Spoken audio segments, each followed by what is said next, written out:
Start कर देते हैं। बेटा आज हमारा लेक्चर 5 है जिसमें हमने जो है वो चीज़ों को डिस्कस करना है आगे। ठीक है, तो जो बेसिक चीज़ है बेटा, लास्ट टाइम हमने जहाँ छोड़ा था, we are discussing about the transaction system. ठीक है, तो अब हमने देखना है कि ट्रांजैक्शन सिस्टम में हमारे पास, हमने कहा था कि दो तरह की ट्रांजैक्शंस होती हैं, OLAP और OLTP। ठीक है, OLAP क्या होती है बेटा और OLTP क्या होती है? नॉर्मली हमारे पास जो बैंकिंग सेक्टर्स के अंदर या आपकी जो क्यूरीज एग्जीक्यूट हो रही होती हैं या आप इम्तियाज वगैरह से कुछ बाय करते हो, ठीक है, उसके अगेन में जो क्यूरी बाय हो रही मतलब चल रही होती है, वो normally they are online transaction processing, it means they are OLTP।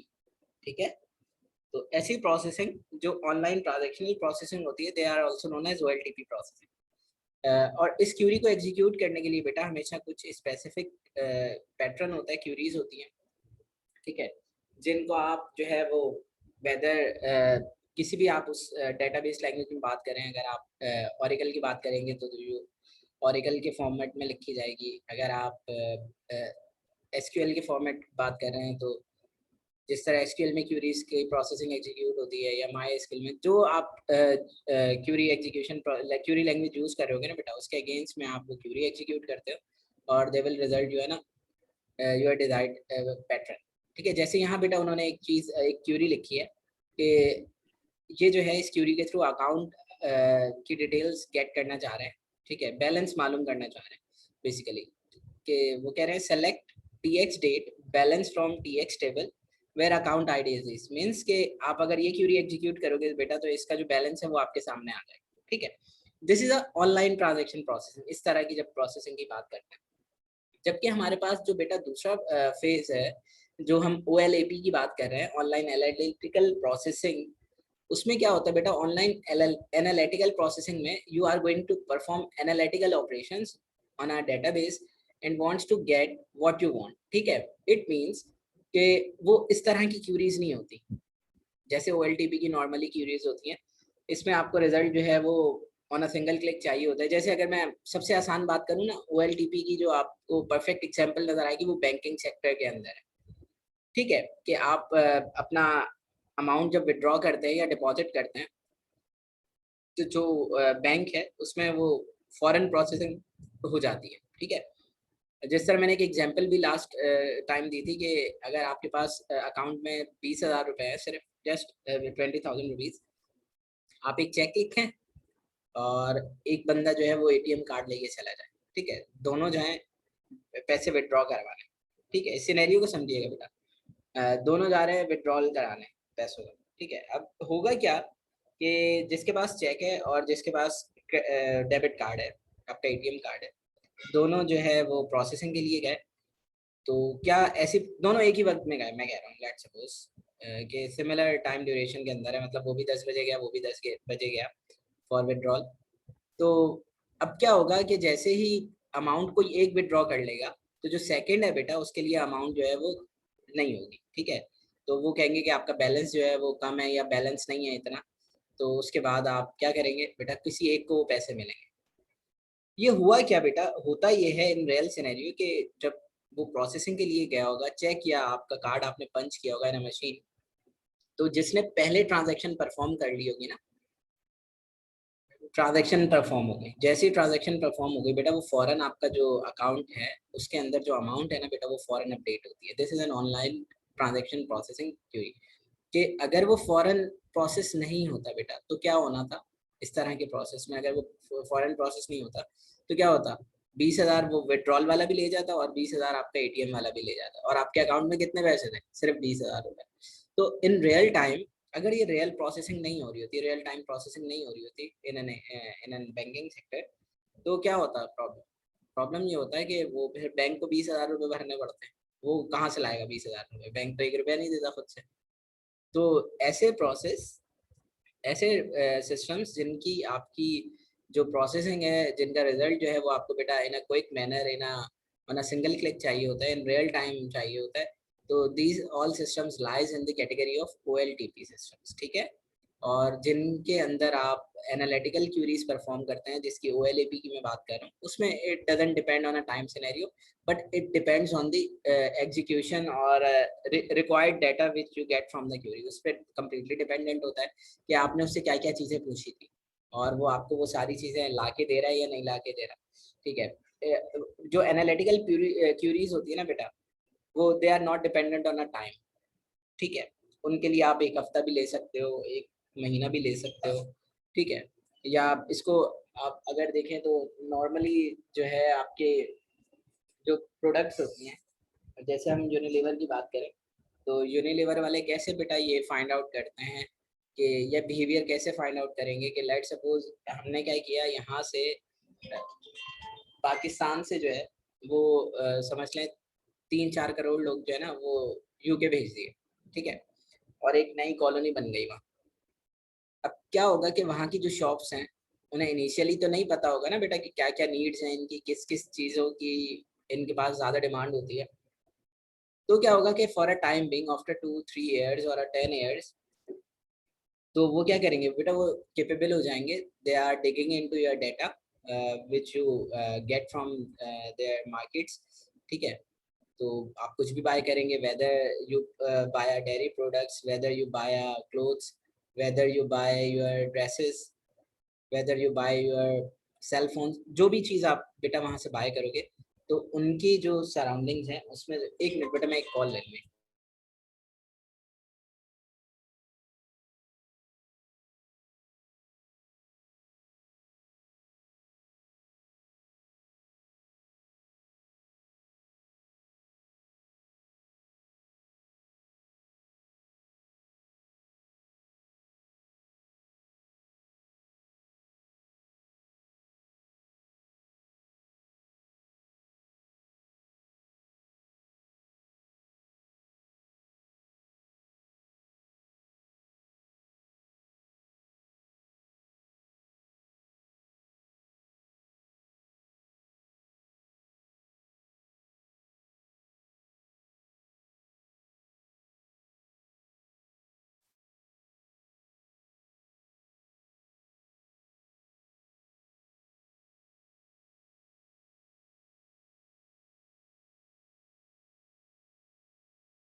ठीक है बेटा, तो हम नॉर्मली ऑनलाइन एनालिटिकल प्रोसेसिंग के अंदर we are going to find out the patterns और ट्रेंड्स। ठीक है, तो वो ऑब्वियस सी बात है कि आप एक मतलब 10 लोगों की क्यूरी की एग्जीक्यूशन, मतलब 10 लोगों की ट्रांजैक्शन के बाद नहीं मालूम कर सकते कि what is the behaviour of the customer.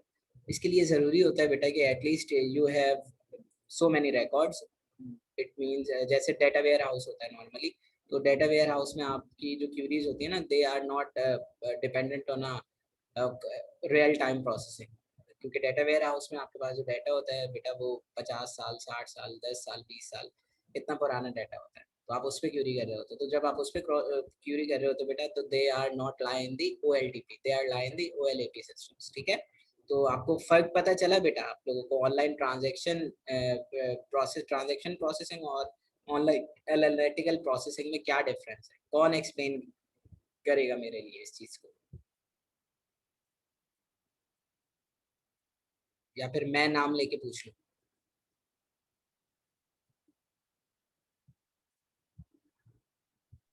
Sir दोबारा बोले, समझ में नहीं आई आपकी बात। सवाल बताऊं या ये OLAP और OLTP बताऊं? सर सवाल बताएं। सवाल मैं ये पूछ रहा हूँ बेटा, कौन एक्सप्लेन करेगा कि OLAP और OLTP क्या होता है? सर OLTP तो अभी ना आपने बताया है। जी जी, क्या होता है?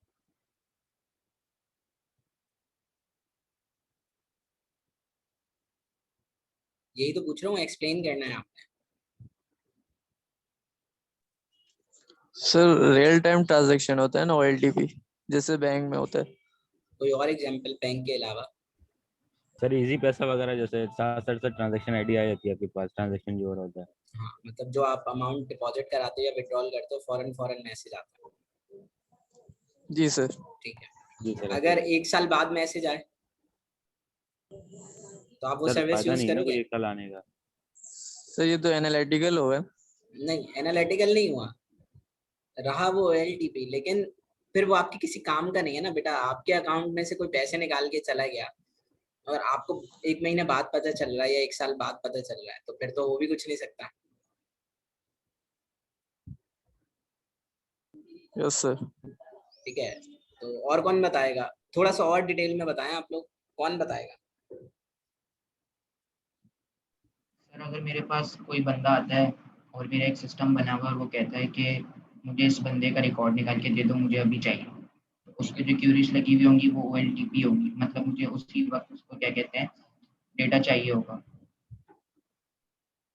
जैसे लेट सपोज अभी आपकी मार्कशीट्स आती है ना बेटा, और जो है कोई टीचर जाके कहे कि मुझे बेटा लेट सपोज यासिर के सारे मार्क्स बता दें, ठीक है, तो अगर वो उसी वक्त आपको बता देता है और आपकी नीड उसी वक्त की है और आपको उसी वक्त उसके रिकॉर्ड चाहिए, तो वो तो OLTP के अंदर लाई करेगा। हाँ, लेकिन आप आज से 10 साल आगे चले जाएं और फिर कोई बच्चा आके कहता है कि भाई यासिर जो है उनका रिकॉर्ड निकाल के देते हैं, तो अब वो जो है ना बेटा, अब वो उस तरह, क्योंकि वो कहीं और ज्वाइन करना चाह रहा है उस रिजल्ट को, ठीक है, तो वो उस तरह एक्ट नहीं करेगा। लेकिन नॉर्मली हम ये कहते हैं बेटा, जो आपके रियल टाइम डेटाबेसेस सिस्टम्स होते हैं ना, दे आर OLTP, ठीक है, ऑनलाइन ट्रांजेक्शन प्रोसेसिंग जो होते हैं OLTP होते हैं, ठीक है।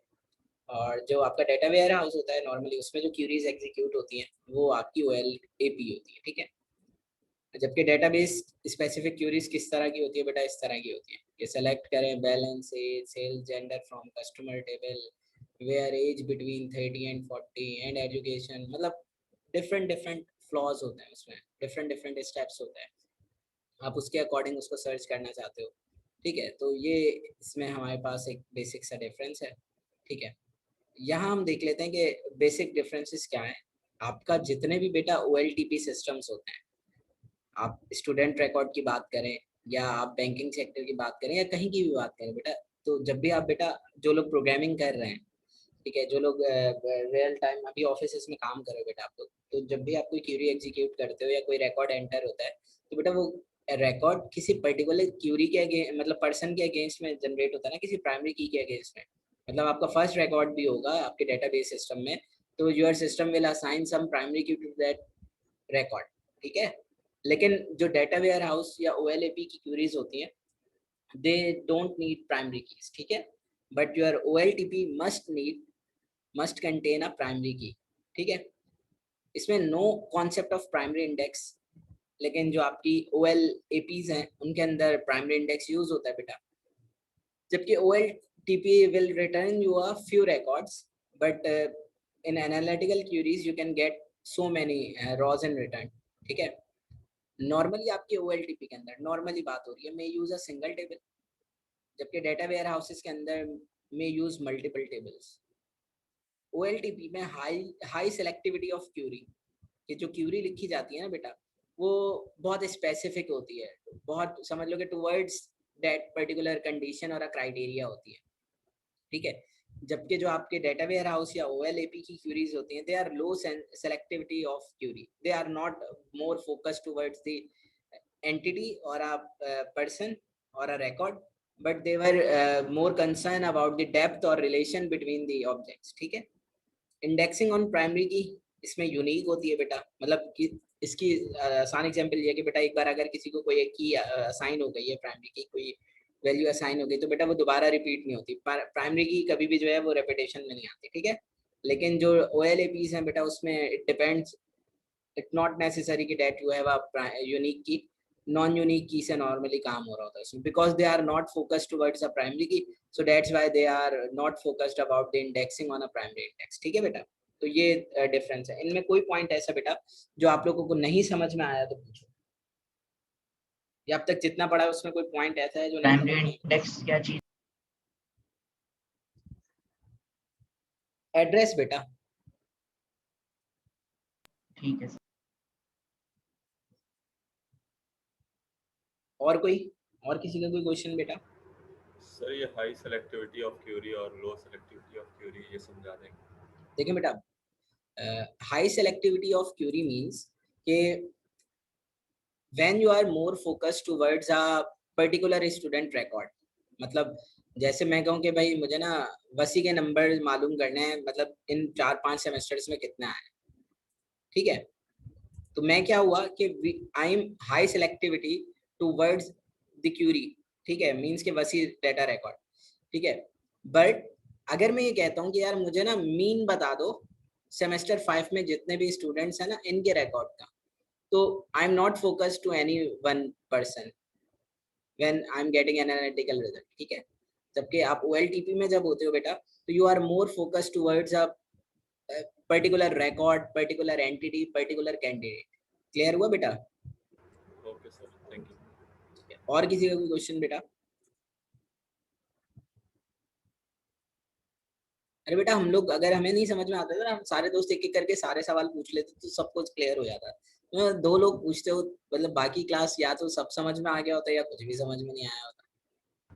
सर डेटा वेयर हाउस में भी तो प्राइमरी की होती होगी ना, बस हम उसे यूज नहीं करते होंगे जब डेटा हम सॉर्टिंग करते हैं या जो। नहीं बेटा, वैसे इसमें प्राइमरी की का कॉन्सेप्ट ही नहीं होता। ये अभी हम जब आगे जाएंगे ना, इनके स्ट्रक्चर्स पढ़ेंगे, स्कीमास पढ़ेंगे, जैसे आप लोगों ने अपने डेटाबेसिस के अंदर स्कीमा पढ़े होंगे। जब यहाँ पढ़ेंगे तो यहाँ आप लोग देखेंगे कि इसमें they are not concern with primary key, ठीक है। Okay sir. देन बेटा यहाँ उन्होंने कुछ चीजें बताई हैं कि स्कोप ऑफ OLTP और OLAP क्या क्या है, या डेटा वेयर हाउस क्यूरीज जो है। अच्छा, यहाँ जो बार बार बेटा मैं OLAP कह रहा हूँ ना, और यहाँ स्लाइड्स में डेटा वेयर हाउस लिखा है, तो OLAP और डेटा वेयर हाउस एक ही चीज होता है, ठीक है। तो इसमें ये ना पेपर में अगर मैं दे दूं कि OLAP वर्सेस OLTP, तो आप कहें हमने तो वो पढ़ा ही नहीं है, कहीं ना स्लाइड में नजर आया है। जो लोग क्लासेस नहीं ले रहे, ये उनके लिए रिकॉर्डिंग में चली जाएगी बात, ठीक है। तो if question is that you have to write a difference between the data warehouse queries versus OLTP, तो भी आपने यही लिखना है। if examiner ask के OLAP versus OLTP लिखें तो भी आपने यही points लिखने हैं, ठीक है। यहाँ इनका डिटेल कंपैरिजन हुआ है। देखो बेटा यहाँ पे first thing, they were asking about the scope of both the queries, then their data perspectives, then their queries, then their time factors, ठीक है, कि एक एक करके इन चीजों को देखना है। First we are talking about the scope. Application neutral means कि इसका scope neutral in what sense कि they are not focused for any specific area, ठीक है। Single source of truth evolves over time, time to time जो है इसकी जो performance है या जो इसके रिजल्ट है बेटा, वो अपडेट होते रहते हैं। हाउ टू इम्प्रूव बिजनेस, जो बेसिक नीड है ना बेटा, जिस पर्पस के लिए आपके डेटा वेयर हाउसेस डिजाइन हो रहे हैं या जिन पर्पसेस के लिए आपके डेटा वेयर हाउसेस में काम हो रहा है, the basic aim of the data warehouse is to improve your business, ठीक है। अब जब हम इसी तरह OLTP में आते हैं, जैसे यहाँ बेटा पहला पॉइंट था एप्लीकेशन न्यूट्रल, मींस के they are not focused towards any particular outlet और समथिंग। जब आप बेटा OLTP की बात करते हैं तो एप्लीकेशन स्पेसिफिक हो जाता है, मतलब कि कौन सी, मतलब लकी वन के अंदर जितने भी आउटलेट्स हैं, और डॉल्मेन मॉल के अंदर जितने भी आउटलेट्स हैं, और ओशन मॉल में जितने भी आउटलेट्स हैं, J.Dot के फॉर एग्जांपल, उनमें सबसे ज्यादा सेल किसकी हुई है। तो you are now focused towards a application specific, कि अब आप किसी एक पर्टिकुलर आउटलेट की तरफ जो है वो फोकस्ड हो गए।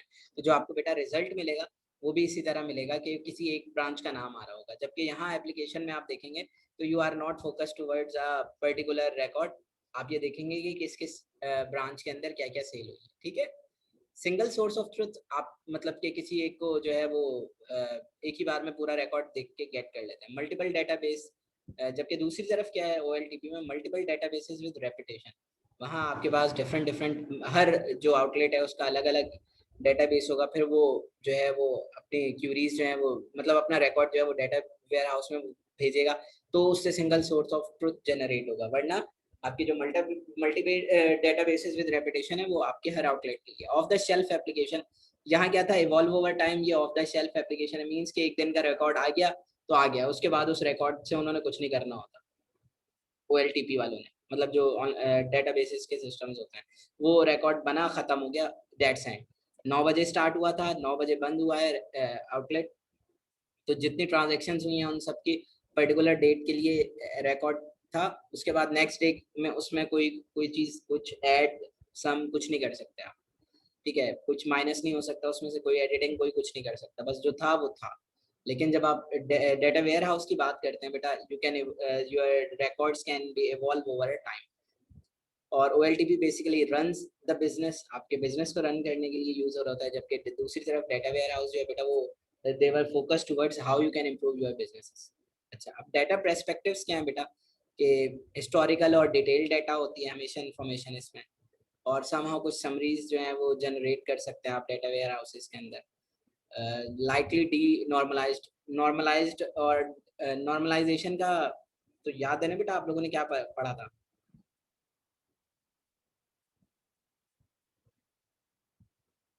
नॉर्मलाइजेशन की कॉन्सेप्ट्स तो यस याद सर। है ना बेटा लोगों को? Yes sir. 3NF तक पढ़ा होगा आप लोगों ने भी। Yes sir. तो यहाँ क्या है, जबकि दूसरी तरफ आप देखें OLTP is an operational data, no summary, fully normalised, क्योंकि अगर ये नॉर्मलाइज्ड नहीं है डेटाबेस सिस्टम आपका, तो फिर तो कुछ भी नहीं हो सकता आपका।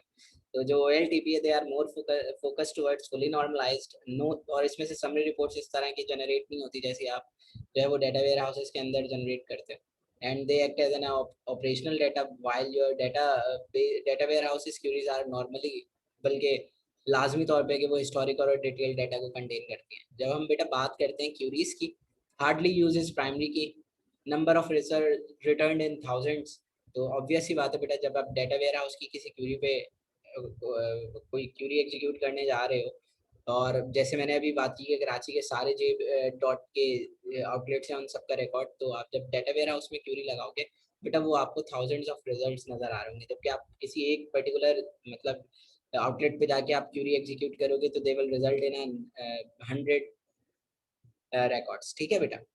Time factor minutes to hours, इसकी एग्जीक्यूशन जो है बेटा एनालिटिकल क्यूरीज की, they are not dependent, some time जो है बेटा वो आपको दिन भी लग जाते हैं, महीनों भी लग जाते हैं अगर बहुत ज़्यादा इन डेप्थ क्यूरी कोई एग्जीक्यूट हो रही है। टिपिकली अवेलेबिलिटी 6/12, मतलब कि नॉट नेसेसरी कि डाटा वेयर हाउसेस की जो क्यूरीज हैं वो आप जैसे ही पूछें आपको बताएं, नॉट नेसेसरी, दे आर जैसे आप नॉर्मली बात करते हैं, और OLTP में आप बात करते हैं सब सेकंड्स टू सेकंड्स, तो नॉर्मली जो आपकी क्यूरी का रिजल्ट होता है बेटा वो क्या होना चाहिए, सेकंड्स टू सेकंड, मींस के विद इन अ सेकंड्स ही आना चाहिए, ताकि आप जो है वो प्रेफरेबली अपने बिजनेस को बहुत अच्छे से एग्जीक्यूट कर दो। वरना क्या होगा, एक चीज सबसे आसान एग्जांपल देता हूँ बेटा, if you buy a cloth from some outlet, और जब आप उसके पास गए, उसने सिस्टम पे आपके बारकोड को स्कैन किया और अब आपको बिल पे करना है, अगर वो कहे नहीं सर आप जो है वो आधे घंटे बाद आइएगा, अभी स्कैन हुआ है तो आपको आधे घंटे बाद जो है वो आपका बिल देंगे, तो आप दोबारा वहाँ शॉप करने जाओगे, शॉपिंग के लिए जाओगे बेटा?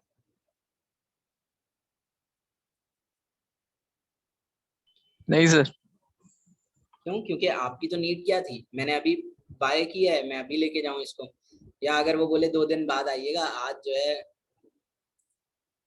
जो है वो रश बहुत, मतलब आज जो है ना हमारा सिस्टम थोड़ा टाइम लेके जो है आपका बिल जनरेट करेगा, तो और आपने तो आज बाज़ करनी औक़ात है वो उसमें होता चीज़। है वो, जी बेटा बोले। बाज़ औक़ात वो जो कार्ड स्वैप करते हैं वो बोलते हैं कि नहीं अभी सिस्टम डाउन है, तो यही केस होता है वो। नहीं नहीं नहीं नहीं नहीं, वो कुछ अलग बेटा। अच्छा। वो क्या होता है बेटा, वो आपका जो बैंक उनका सर्वर जो होता है ना वो डाउन हुआ होता जी जी। है, बेसिकली वो अपनी मशीन्स पे थोड़ी वो कर रहे होते हैं, तो बैंकिंग की मशीन्स होती है ना, बैंक की तरफ से उन्हें मिला हुआ होता है जो सिस्टम होता है, जी वो उस पर आपका कार्ड स्वैप करते हैं, और अगर आपके बैंक का लिंक डाउन हो, ठीक है, तो फिर वो एग्जीक्यूशन नहीं हो पा रही होती, तो वो इसलिए कहते हैं कि जो लिंक डाउन है, आप जो है वो अभी आपकी जो प्रोसेसिंग है वो नहीं हो सकती। लेकिन तो क्या होता है, आपको नहीं देते ना, आपका कार्ड यूज नहीं होता, वरना क्या हो गया, आपको कहें हाँ, हमने कार्ड जो है वो स्वैप कर लिया है, जो है आपके पैसे कट जाएंगे 1 हफ्ते बाद, तो आप तो खुशी खुशी वहां से चीजें बाय करोगे भाई, मतलब पैसे 1 हफ्ते बाद कटते हैं और चीजें हम जो है वो 1 हफ्ता पहले ले जाएं, यूज कर लें, तो वो उनके बैंकिंग वो नेटवर्क का इश्यू होता है बेटा, उनके सर्वर का, वो सर्वर जो है वो सही से काम नहीं कर रहा होता, इसलिए वो कहते हैं कि लिंक डाउन है।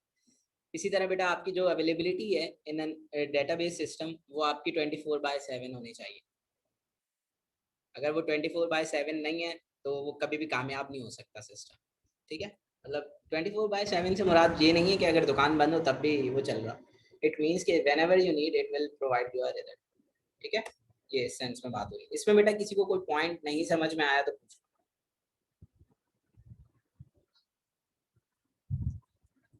जी बच्चों,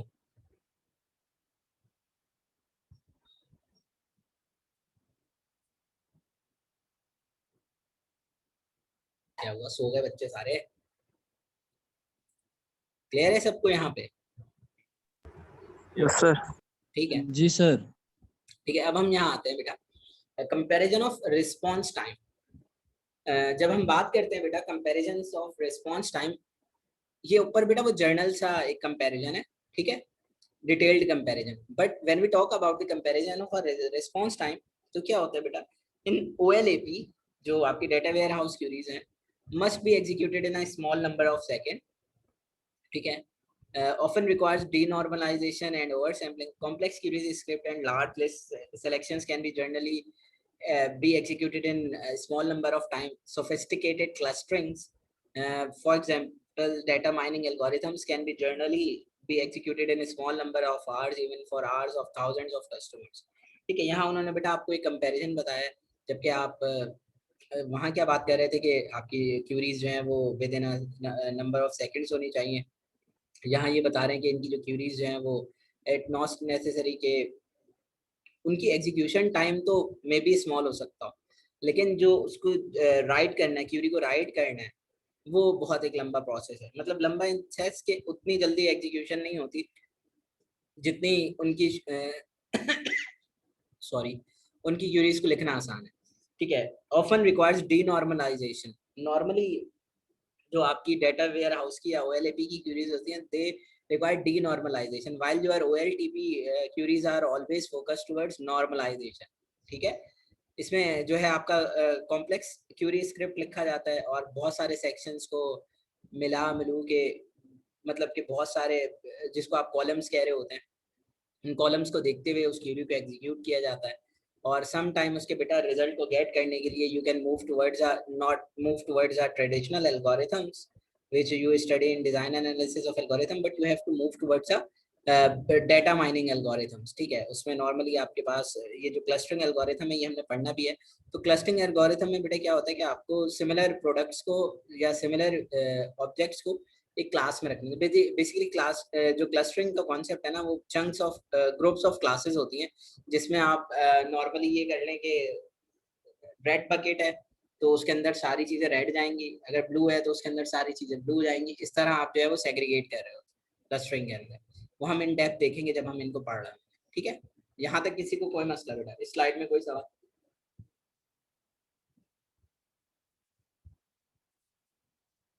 या आगे चले? आगे चलो। ठीक है। देन टिपिकल एप्लीकेशंस क्या है बेटा? impact on organizations core businesses to streamline and maximize profitability. Basically यही आपके OLAP का बेसिक नीड होती है। Basically it will help you out in fraud detection, profitability analysis, that how you can make your business more profitable, direct mail marketing, yield management. ROIs on any these applications can justify hardware, software and consultancy cost in most organization. तो normally बेटा आप कुछ applications यहाँ लिखी हैं, इसके अलावा भी बहुत सारी एप्लीकेशंस हैं जिनमें ये आपका डेटा वेयर हाउस क्यूरीज जो है वो यूज हो रही होती है, ठीक है। तो इसके लिए बेटा जरूरी होता है कि आपकी जो ऑर्गेनाइजेशन है जब वो डेटा वेयर हाउस को इम्प्लीमेंट करने जा रही है, they have first know about the cost which paid by the organisation in terms of hardware and software of data warehouse, कि आपकी मशीन्स कैसी होनी चाहिए, आपके सॉफ्टवेयर्स कौन कौन से यूटिलाइज होने चाहिए। क्योंकि बेसिकली जो आपके नॉर्मल डेटाबेसेस सिस्टम्स हैं, they are not uses in a data warehouse, they will move towards some business analysis softwares, जैसे पावर BI है, टैब्लो है, ये इनकी तरफ जाता है जब आप बिजनेस एप्लीकेशंस की बात कर रहे होते हैं डेटा वेयर हाउसेस के अंदर। तो आप नॉर्मल ट्रांजैक्शन सिस्टम्स पे जो आपके नॉर्मली यूजेस होने वाले एप्लीकेशन सॉफ्टवेयर हैं उन पे नहीं कर सकते आप इनको। अच्छा, अब जो फ्रॉड डिटेक्शन है वो कैसे मालूम होगी या पता चलेगी? तो बेटा इसका सबसे आसान तरीका होता है, ये तो बहुत बड़े लेवल पे बात कर रहे हैं ना कि they discussed according to some business parameters. हम फ्रॉड डिटेक्शन को नॉर्मली बहुत छोटी सी एग्जांपल से अंडरस्टैंड करने की कोशिश करते हैं। आपकी क्लास में बहुत सारे स्टूडेंट्स होंगे, ठीक है, कुछ स्टूडेंट्स ऐसे होंगे जो पेन नहीं लाते, वो हमेशा किसी ना किसी से पेन मांगते हैं, ऐसे ही होता है। और बिल्कुल सर। हाँ, और आपकी क्लास में क्या होगा कि सर फिर वापसी भी नहीं करते। जी बेटा यासिर, यस सर, बिल्कुल ऐसे ही होता है। ठीक है, तो क्या होगा सर, कि जी सर। 1-1.5 हफ्ते तक तो आप लोग सब बर्दाश्त करेंगे क्योंकि सब नए नए होते हैं कि दे दिया पेन, कोई बात नहीं, दे दिया पेन, और वो वापस भी नहीं कर रहा बेचारा। तो मतलब क्या होगा, 1 साल बाद क्या होगा, आप में से जब वो दोबारा क्लास में किसी से पेन मांगेगा तो आप सबकी कोशिश क्या होगी, यार मेरे पास भी एक ही रिजेक्ट पेन किया है, जाए सर। मतलब मेरे पास भी एक ही पेन है, दूसरा पेन ही नहीं है मेरे पास, भले हो। यस आप लोग सर। क्या करेंगे, आप लोग अब मालूम हो गया कि यार ये बंदा पेन ही नहीं लाता, तो अब पूरी क्लास के अंदर वो एक बंदा मशहूर हो गया कि यार ये पेन नहीं लाता, तो सबसे पेन मांग के लेके जाता है लेकिन वापस भी नहीं करता और हर दूसरे दिन पेन मांग रहा होता है। तो इट मीन्स कि अब आप सबके सब क्या होगा, एक्टिव होगा कि नहीं यार इस बंदे को पेन नहीं देना। अब क्या होगा, अब पेपर वाले दिन वो बच्चा पेन भूल गया, तो वो आपसे मांगेगा या टीचर को बोलेगा? सर ऐसे टीचर टाइम को पे भी बोलेगा। सखावत से काम लेना पड़ेगा सर। मैसम आप अच्छे बच्चे हैं ना, मसला है सब तुम्हारी तरह अच्छे थोड़ी होते हैं। जी सर सर। अब वो टीचर से बोलेगा। हाँ, अब वो टीचर से बोलेगा क्योंकि उसको पता है कि मेरी इन हरकतों की वजह से जो मैं पीछे करके आया हूँ, अब जो है ना वो मुझे पेन नहीं मिलना। ये तो बहुत छोटी सी एग्जाम्पल थी। इसी तरह आप कैंटीन वाले के साथ करके देखें। अब मैं पर्स क्लास में भूल गया हूँ, 1 हफ्ते मतलब कल दे दूंगा पैसे, वो 2-3 बार तो आपको चीज दे देगा, लेकिन उसके बाद क्या होगा, कभी भी नहीं देगा, बोलेगा नहीं यार इसको देना ही नहीं है। वो इसी वजह से कि now you are in the eyes of canteen person, के उसको पता है कि ये भाई पैसे ऐसे नहीं देता, ये मुफ्त की चीजें खाने आता है। तो सेम एज इट इज, जब आप, ये तो बहुत छोटे लेवल्स की बात थी, अब हम आते हैं बड़े लेवल पे, मींस के बैंक फ्रॉड की बात करने जा रहे हैं। फ्रॉड डिटेक्शन कैसे मालूम होती है, आपने कैसे मालूम की थी बेटा, आप सबने कैसे मालूम किया था, या वो जो कैंटीन वाले अंकल थे उन्होंने कैसे मालूम किया था?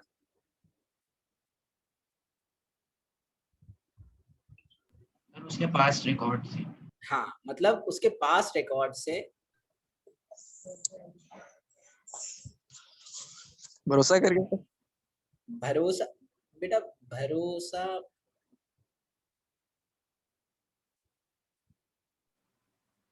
भरोसे पे कारोबार नहीं चलते ना।